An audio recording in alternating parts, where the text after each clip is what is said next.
The 832nd edition of the MMA Gambling Podcast on the Sports Gambling Podcast Network is brought to you by Edge Boost, the bank account built for bettors. Sign up today at edgeboost.bet with promo code SGPN and get a $25 deposit bonus.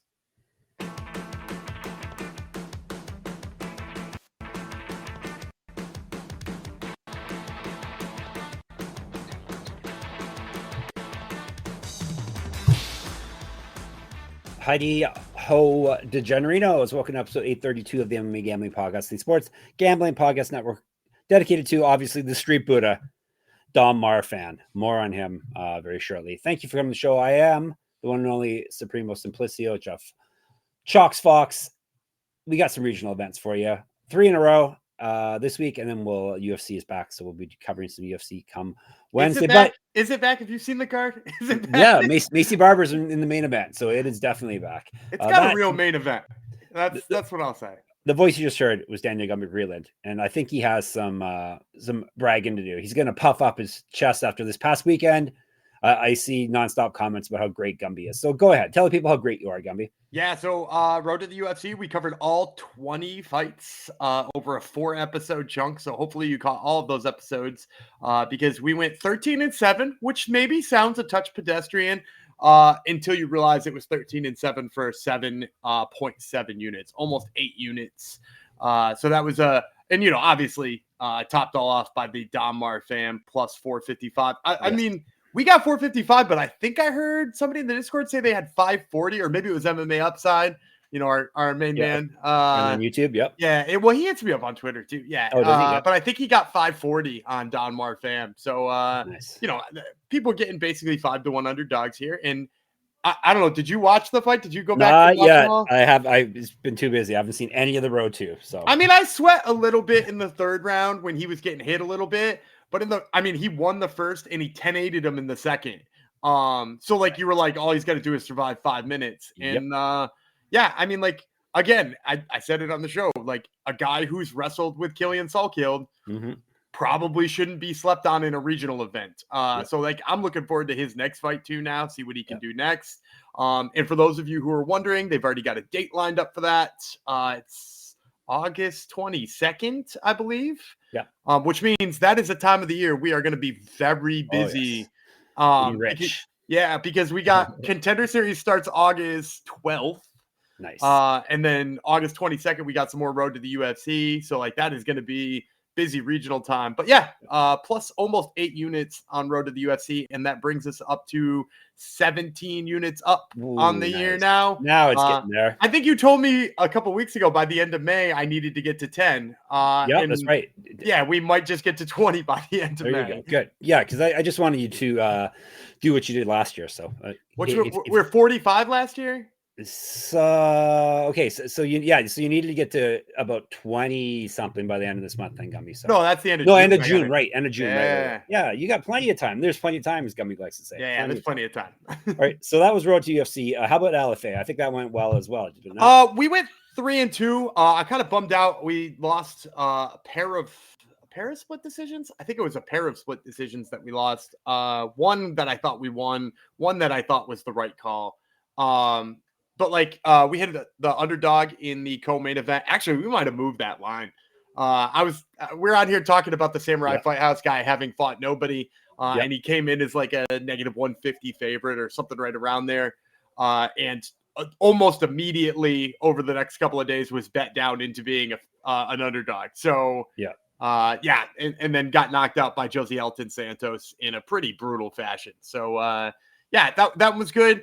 We got that first fight, I don't know if you remember the one we didn't have odds for. I was like, yeah. I was like, I bet you he'll come in at 4 figures. It was like negative 2,000 when it opened. And I didn't even realize the guy was a fighting nerd. Yeah, I know. You missed that. And I missed that. And then, and he looked like a fighting nerd in there. Big knockout win, very quick. So I think at the end of the day, that one might have been like down like a quarter of a unit or something because we hit a 150 dog. Right. And oh no, that was probably a quarter of a unit win. Yeah, because we hit 3 fights and one was a +1 like 150. So yeah, we probably came out on top on that one. As long as everyone had fun, that's all that matters, right? That's it. All right, we're gonna have some more fun with some more winning plays. After I remind you that our merch store is still running a promo sale on right now. So go to sportsgamblingpodcast.com/merch. 20% off everything. If you type in the promo code DEGENS, DEGENS, you can get a hat like mine. You can get our new DeGens clothing line. And of course, there's plenty of MMA Gambling Podcast merch gear in there. We should have We Move lines. So we got to have one of those shirts made up, Gumby. So get on that. Okay. We Move lines. Yeah, I'll get on the horn. You just admitted it. He admitted that We Move lines. All right. We're doing Brave CF. Why are we doing Brave CF this week, Gumby? You like this fight card? I like this fight card. There's some notable names. You got 2 UFC veterans on the card, which is kind of fun. One a little bit more legitimately UFC veteran versus the other. But all 5 of the fights kind of have interesting guys. A couple of Octagon veterans in there. Right. Yeah. And so, like, you know, fun talent, and also maybe not the most loaded regional week this week. You know, we're gonna do Ryzen and Cage Warriors later in the week, but there wasn't a lot after that. So had to sneak Brave in there. Usually a good time, right? Yep. Brave.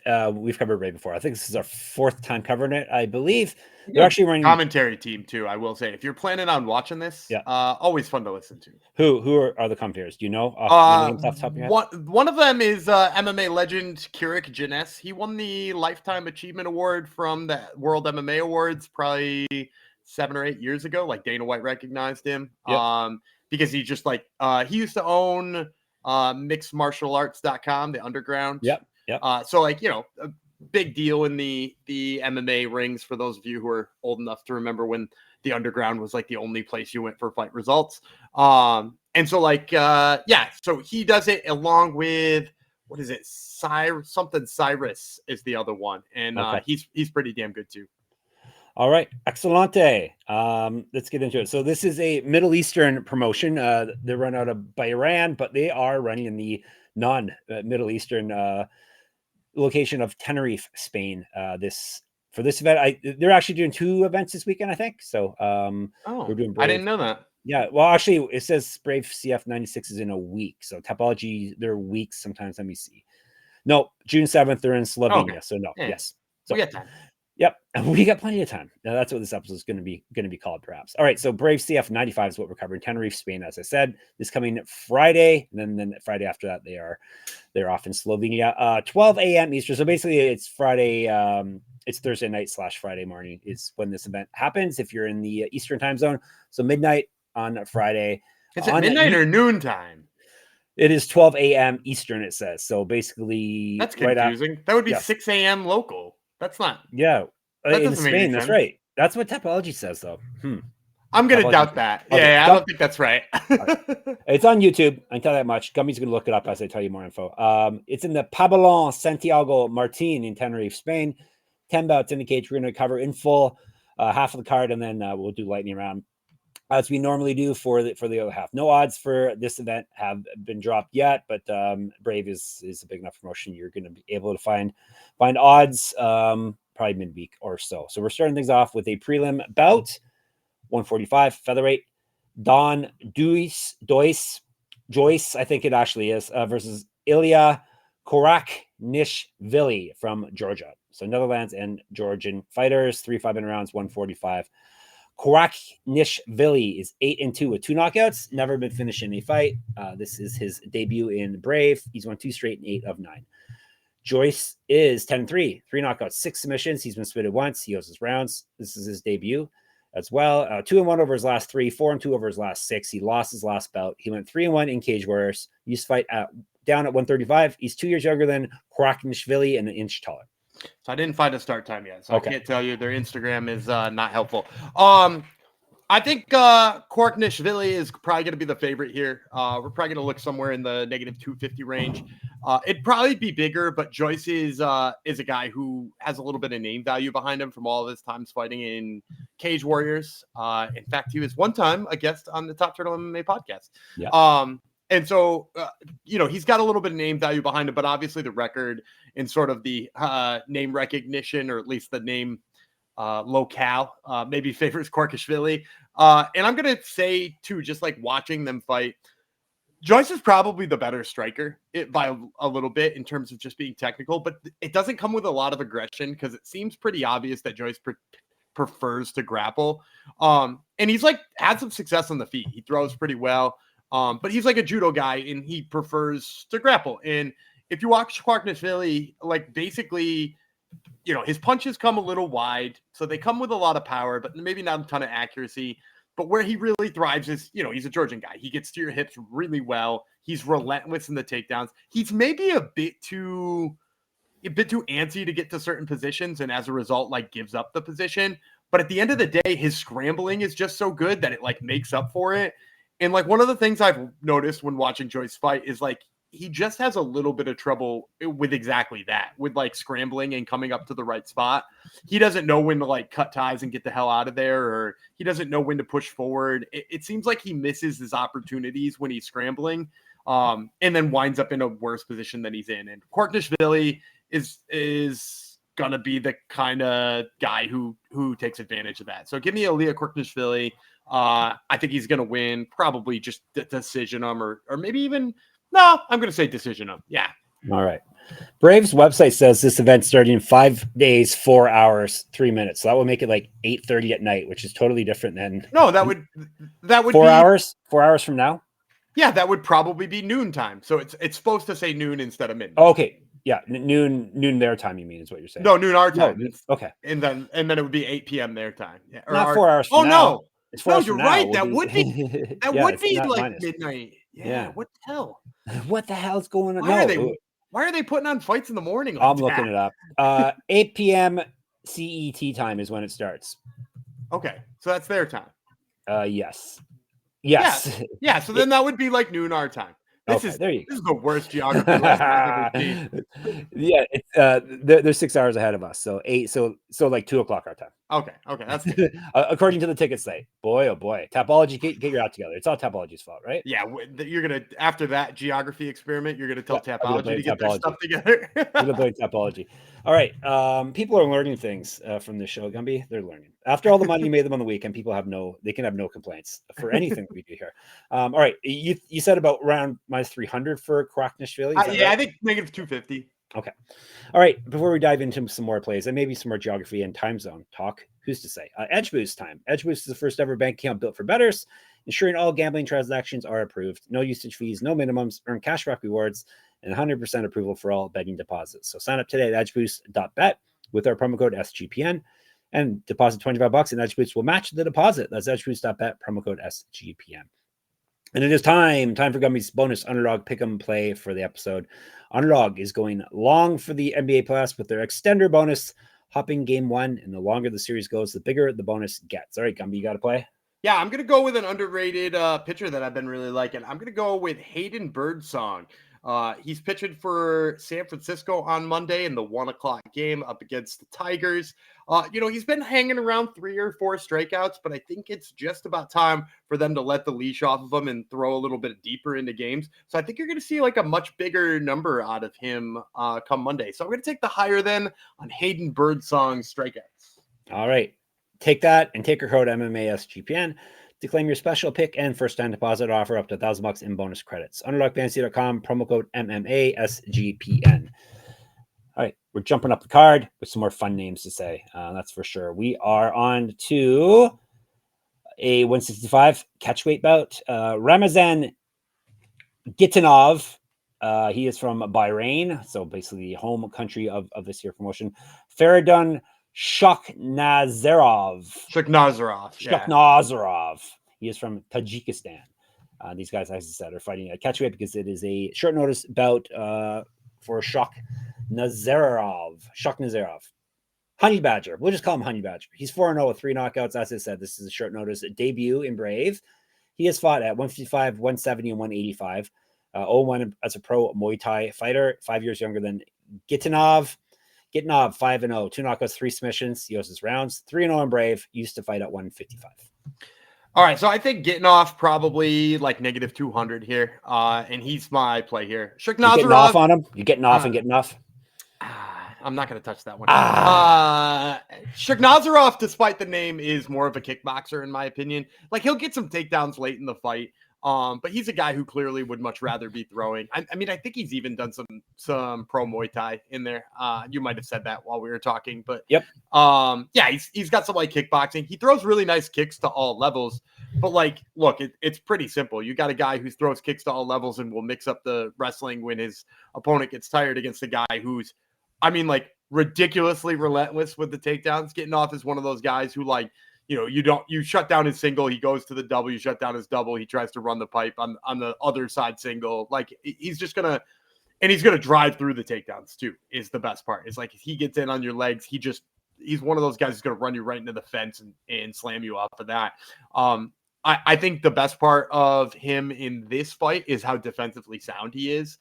He's one of those guys who will keep his hands up extra high and make sure to protect himself and make sure that there's no chance that the kickboxer beats him. So I'm going to go with Gitinov here. I think the takedowns are just going to be perhaps a little bit too much for Shokhnazarov. All right. So one Ov is going to beat the other Ov with wrestling. Yep. All right. That's the way it goes. That's the way these things happen sometimes in MMA. Yeah. All right. Enrique Marín, not Ricky Martin. Enrique Marín. He is from Spain. He is fighting in 165 pounds as well against Christian Mach from Germany. As I said, 165. I think they have a 165 division. Do they? I think it might be called super lightweight, okay. if I'm not mistaken. And I could be wrong because I put 165 catch weight on the bottom of all of these, but I think it should be super lightweight. Yep. That's that would make sense, I guess, because you're really, I guess 15-pound difference is kind of big. At a but now there's a 5-pound difference. Yeah, exactly. Yeah, that's lightweight right. and welterweight. Yeah, it's unless they're welterweight, it's 175. Yeah. We'll tell you about Mach first. 8-5, 4 knockouts, 2 submissions. He's been knocked out twice, submitted once. 1-2 in Brave. 2-1 over his last 3. 2-3 over his last 5. TKO loss in his last bout. He's fought at 155 and 170. 12 years younger than Marín.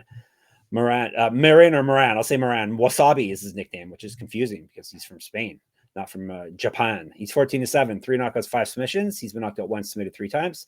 This is his debut in Brave. 3 of his last 4 fights have had him see him get his hand raised. So he's 3-1. He did get submitted in his last bout, though. That was back in March of 2024. He's not won since March 2023. Apparently, when he fights in March, he's messing up this time. He's fighting in May. 0-2 in the UFC. I have no remembrance at all of him. I do. He was one of the. He was 2-0 and tough. Of course, you remember him. No, he was one of the guys they brought in to lose to Sage Northcutt. Right. Yes. He lost as in the finals of Tough Latin America, and then they were like, "Who can we feed to Sage Northcutt?" Yeah. And they let Sage Northcutt beat him up for 15 minutes and released him. There you go. He's fought at 155 and 170, so he's right in the middle here. A 2007 Pro MMA debut, 5 inches reach over Mach. Yeah, I think Marín probably going to be a favorite here. I don't know by how much though. The UFC talent probably comes into play. But he is coming off of kind of an ugly loss. Actually, how ugly is that loss? I mean, like he was doing really good things in that fight. He came forward, threw his hands. And that's the thing about Marín is he like will kind of throw wild. He's wild on the mat and in the with his hands. Like it's not particularly technical, but like it's aggressive, which at some levels works anyway. So he throws kind of wild on the feet. He kind of goes for everything on the mat. And it's sort of worked out for him lately. And in his last fight, he had the back of his opponent, but then wound up giving up position and wound up losing by submission, if I'm not mistaken, in the second round. So, like, it's a go out on your shield kind of guy. So I think, the recent loss, maybe that'll keep the number low enough for us. Maybe like a negative 165 here against Mach. And I'm going to take him, even though I just gave you all those concerns I have with the way that he fights with sort of reckless abandon and all that kind of stuff. No one's perfect, Gumby, right? Yeah, nobody's perfect. And let me tell you something, Mach is not perfect either. I mean, like I was watching the film and I was like, why do his hands do that? Why does his hands do that? Yeah, like, I mean, like, you mean, but he throws a low leg kick and he might as well stick his hands in his pocket while he does it because they're nowhere near his face. And so basically, with Marín's aggression in the fact that he comes forward is cut through one of those leg kicks and throw one of those, kind of sloppy hooks that he does. And Mach is right there to be hit. And like, I've seen it time and time again with Mach too. Like, even if he's not being finished in fights necessarily, he's getting tagged a lot. And so like, Marín, not the biggest knockout artist, but like, I think it's right there for him. And maybe it's a club and sub situation. But I'll take Marín. And if I had the option, I'd take Marín inside the distance. All right, there you go. ITD. So can you get props at books for Brave? Have you checked before? Not usually. What you usually can do instead is you can just play the under. You can sometimes mix and match unders and money lines and stuff like that. So I think the under is probably well in play here as well. Cool. All right, we're blah, blah, blah, blah, as I have a small stroke on the podcast. It's okay. I've recovered. Co-main event is it's not for anything. It's for pride and money, I assume. Flyweight bout. I want to make this a championship for some reason, but it's not. 3-5. You love Jose Shorty Torres. It's because I love Jose Shorty. He used to be the Brave champ back in the day. Yeah, he was. Yeah. No bouts on this event, which is interesting. But anyhow, Shorty Torres, as we said, Jose Shorty Torres, 125 against Diaz. Let me see, Yerengaipov from Uzbekistan, I believe, right? Yep. No, Kazakhstan. My apologies. I knew it was a stand. Wrong stand. Kazakhstan. All right, we'll tell you about the Kazakhstanian first. The Kazakh, I guess is what they call him. Son of Steps or Steeps. How do you say Steppes? It's steep. It's steep, which is it's a biome. Right. Yes. It's a grassy area, I believe, of some sort. Is it not?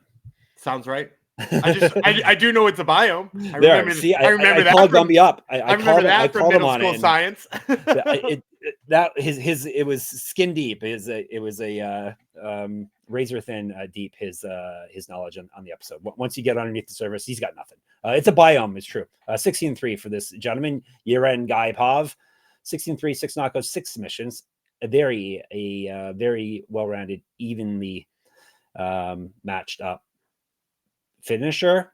I think I did have a stroke for real because I really can't talk now. All right, he's been submitted 1 time. So he is durable. There you go. I'm back on track. 1-0 in Brave. He's won 7 straight fights. He's not lost since March 2019. He was a regional champ, 2015 pro MMA debut. 3 years younger than Torres, an inch of height, an inch of reach. I think the key is just read what's on the spreadsheet. Don't ad lib. All right. Torres is Shorty Torres. How tall is Shorty Torres actually? I don't know if I've ever 5'5". Yeah, he's 5'6". Really not that short. We've had some 4'10" people on this show before, I believe. So, all right. Torres is 13-3-1, 4 knockouts, 2 submissions. He's been knocked out twice. 4-2-1 in Brave, and as Gumby said, he is the former champ. He's won 1 of his last 2 and gone 5-2-1 over his last 8. He did win his last bout. He went 1-1 in the UFC. Multiple regional championships on his mantle. Correct. Get the shirt, get the gear, get a merch. sportsgamblingpodcast.com/store. Promo code is DeGens, 20% off. Used to fight at 135. Why did the UFC cut him so quickly? Because he's obviously a good fighter. I don't know. Then again, one of his wins in the UFC was because his opponent dropped himself on his own head. Right. That was his own win. Yeah. So yeah. I was at that fight. It was wild. he's done good elsewhere, so that's why I'm saying. I would also say, wasn't he in the UFC right around the time they were kind of kicking the flyweight division? Yeah. He's like a Dustin Ortiz casualty. You remember when they cut Dustin Ortiz? And I was like, I thought he was like one of the best 5 guys in the division. Yeah. But yeah, I think they should come in close to a pick'em. Torres has lost 2 of his last 3, but they're to the same guy, right? They're to the Soli and Debele, right? Or the dude who was the champion EFC, right? The dude. That dude. And the thing is that like Yerengaipov might actually be a worse matchup for Shorty because what does Shorty need to do? He needs to get inside. His striking doesn't work from range very much. He needs to get in a phone booth and he needs to get to your hips. And like here he's fighting Yerengaipov, who I think actually might be a better wrestler than him at the end of the day. And then on top of that, like has the same like length that gave Shorty problems in those title fights, right? And gave him issues both getting to the takedown and scoring on it with his hands. So he's fighting another guy who does a really good job of fighting long and perhaps is even a better wrestler. Like this is kind of a nightmare matchup from Torres, in my opinion. I think Torres's, pedigree and that record that you were just talking about probably brings him in close to even money. But I think Yerengaipov is the smart play here. I'm going to go with him in this one. You're going against Shorty, are you? All right. I really like that guy too, and Yep. I just don't like him in this match. And also, like, it's worth noting too, he has definitely lost a step in his last few fights. Yeah. I think I been picked around a against while. him in his last fight, and he picked up the win and kind of made me look dumb. But like, he does look like he's getting slow, and he's not old, but he's like maybe flyweight old. You know what I mean? Yeah. And like his benefit has always been that he's like super fast, and that's something that fades pretty quickly. So yeah, Yerengaipov here. Well, what did you hope the line was? I hope a pick him. I wrong. think a pick him, but you know, I imagine you're going to tell me Tapology's way in on Yerengaipov. Yes, but that's like, again, it's a Kazakh guy with a good Kazakh. Did I mess it up too? Yes, he's Kazakh. Yeah, okay. I got it right. You were the one who got it wrong. But like, it's a Kazakh guy with a good record. They're ready to fade Torres. I don't think the books will be though. He's had such high level competition. I think they'll trust Torres a little bit more. So I bet it comes in close to even. 86% on Tapology. So, yep. All right. Let's do an out of beat, shall we? And then we'll get you your main event. And don't you people click off yet. We got a lightning round coming up. Gumby hits his lightning round picks too, right? Yeah, pretty often. Yeah, exactly. Even especially the road to ones. You got none of the road to lightning picks wrong. That's because we didn't have any. Don't say that, Gumby. No, someone clip that out. Our editor, our producer, our imaginary producer, and imaginary. We haven't. That's me. Yeah, it's you. We haven't had an intern for a while. We should have an intern. Our imaginary intern. All right, Rhythm. Rhythm is your home for AI back picks and props. Dominate the NBA playoffs, PGA, MLB, and just launched the WNBA. Rhythm knows you love it. That's why they include a 7-day free trial. Who are we in on now? Donovan DiVincenzo still? I mean, after the Timberwolves last performance, I'll be in on any Timberwolf. Exactly. Any Timberwolf. Check out the projections. I'm sure they're going up on Rhythm, the T-Wolf projections. Rhythm has some amazing deals going on right now. 25% off a monthly subscription with promo code SGPN25 and 50% off an annual subscription with promo code SGPN50. So that's RITHMM, promo codes SGPN25, SGPN50. And you get a 7-day free trial today by going to sportsgamblingpockets.com/rhythm. Boy, oh boy, this talking thing. Circa Ultimate Fantasy Football Giveaway is still on, ladies and gentlemen. If you haven't heard about it already, Circa Resort and Casino in Las Vegas is giving away the ultimate fantasy football experience for a 12-person league to draft in Vegas and be treated like VIPs for their stay. Here's what VIPs get. The winner will receive a 2-night stay at Circa Resort and Casino for their entire 12-person league. That includes 6 Double King rooms. They get to hold the draft at a cabana at Stadium Swim with a $5,000 food and beverage credit. Limo transportation to and from the airport, a welcome party at Legacy Club for the league, reservation of the world's largest sportsbook with $500 beverage credit for the league, a 2-hour open bar package for the league at Overhang Bar. Contest is on right now, and it ends June the 30th. I guess it goes up to June the 30th, ends July the 1st, technically. So enter by going to sportsgamblingpockets.com/circa. That would be sportsgamblingpockets.com/CIRCA. And we are brought to you by mybookie.ag. MyBookie is your place to bet on every sport, including the NBA playoffs.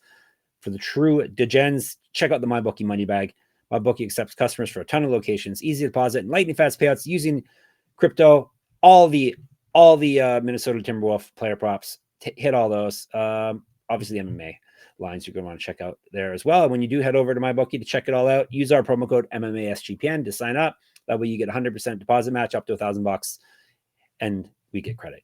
Terms and conditions apply. That's mybookie.ag, promo code MMASGPN. Back to Tenerife we go. To the main event of the evening. It is the lightweight feature bout. Acoidan Duque. No, I just looked it up. It's Duque. It's not Count Dooku from Star Wars. It's Duque. He's from Spain. Jason Ponet. He's from France because I didn't say Ponet. So, that's why he's from France. Ponet. I assume it would be Ponet. They're fighting 3 5-minute rounds, 155. Ponet is the Amazonian samurai, which is confusing because he's from France, but nonetheless. 25-18-1 with 1 no contest. He's been around a bit. 8 knockouts, 5 submissions. He's been submitted 12 times. Yes, that is correct. This is his debut in Brave. 1-3 over his last 4, 2-4 over his last 6. TKO win in his last bout, though. He went 0-2 in PFL, 0-1 in one championship, the biggest promotion in the world history, even. A regional champ, used to fight at 170, 2008 pro MMA debut, 1-0 in pro kickboxing, 1-0 in pro Sanda. A year younger than Duque, an inch taller, 7 inches of reach over him. Ep. Remember we were talking about this before. Yeah. His nickname is Ep. The PEI.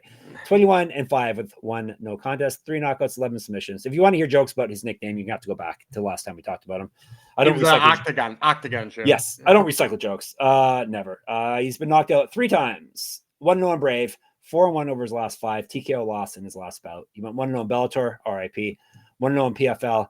A regional champ. He's fed at 170 and 185. 2009 pro MMA debut. I think Duque probably massive favorite here, like negative 400. And this is going to be the one swing on an underdog I have on the whole card. I'm going to go Jason Ponet. Duque is a guy who prefers to stand and trade, which we've seen backfire on him. As you mentioned, he's been knocked out 3 times. Really no shame in the last one. He got knocked out by Ronnie Paradiser in his last one. Like, we're not going to hate on that in any way, shape, or form. There will be no Ronnie Paradiser hate in this household. But like the bottom line is like he doesn't necessarily go right to the wrestling. He prefers to stand and trade, and he's not extra aggressive. Like he's kind of just hangs in the pocket and waits for his moments and waits for his shots. But if you wait for your moments and shots against Jason Ponet, like I don't know what's going to open up for you because this dude's a wild man. Spinning back kicks, flying knees. He likes the scissor jump kick a lot, which you don't see a terrible ton of. So like. I really like how like weird and creative he is. And as you mentioned, he's got 8 KOs in his career up against the guy who's been knocked out 3 times. Like I know he's got trash takedown defense. I know he doesn't stuff takedowns or get up when he does get taken down, but I think Duque might duke it out with him on the feet. And if he does, and this does wind up in the 350 range, you could do a lot worse than sprinkling 350 on Ponet to hit a knockout here. All right. That's his big swing. But hey, Gumby's swings come through. Daan fan. Just look no further than the person who this episode is dedicated to. All right. Don't you people run away yet? I'll give you a recap, and then we're going to get you some bonus plays, as if we haven't given you enough already. Someone did complain that we don't do every fight. I saw that. He thinks it's because we're chicken, but really, come on. How long? I also think that's funny. Right after I did all 20 Road to the UFC. It's true. Yeah, we did. Like, come on, how long you want these? I guess they don't care how long the episodes are. I don't really feel like doing 2.5-hour episodes on. I got O regional people. I don't think we can do that. Yeah, some of these regional people have no rock. Even Gumby may have trouble finding info on them. Okay, for this episode, he has got Ponet, he's got Yerengaipov, he has got Marín, he's got Gitinov. He didn't like my joke there. He's got Qarukhnishvili. Boom, boom, boom. All right. Before we talk more time zones, do you have a lightning round play for us? That bam boom pow. Sure, I got 2 of them. The first one I'm going to take is Theo Brashford. He's a Spanish fighter, super strong. Got pretty nice hands. He's got some knockout power in there. I'm kind of interested in him.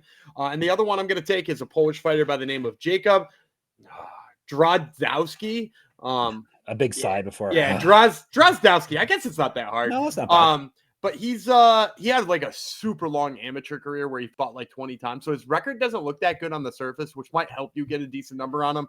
But he's really good on the ground and pretty much has been since even his pro career started off. So I like Jacob Drozdowski and Theo Brashford as my 2 lightning round plays. All right. You got 7 of the 10 fights you've got picks for, all right? Is that good enough for you people? If it's not good enough, hit us up in the Discord, sportsgamblingpodcast.com/Discord. MMA Upside, you should get in our Discord as well. If you're hitting Gummy up everywhere else, you can get in the Discord. Then you can talk hit me up literally any way that you can. Exactly, and you also get to talk to a bunch of other hardcores like you. So everyone else is welcome as well, of course. sportsgamblingpodcast.com/Discord. On the old YouTube machine is MMA Gambling Podcast. Obviously, if you could subscribe, that'd be great. We're headed towards 1,500 people subscribers, so it'd be awesome if you can hit that. Thank you in advance.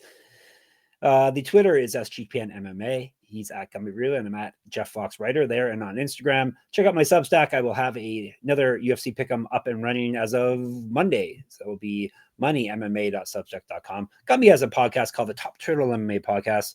it's a good show, even if his co-host makes fun of him only having a purple belt. Who's on it this week? He supported my purple belt. He supported my purple belt. Yeah. He's a black belt now. He wasn't a black belt back when you knew him. Yeah, he's a black belt now.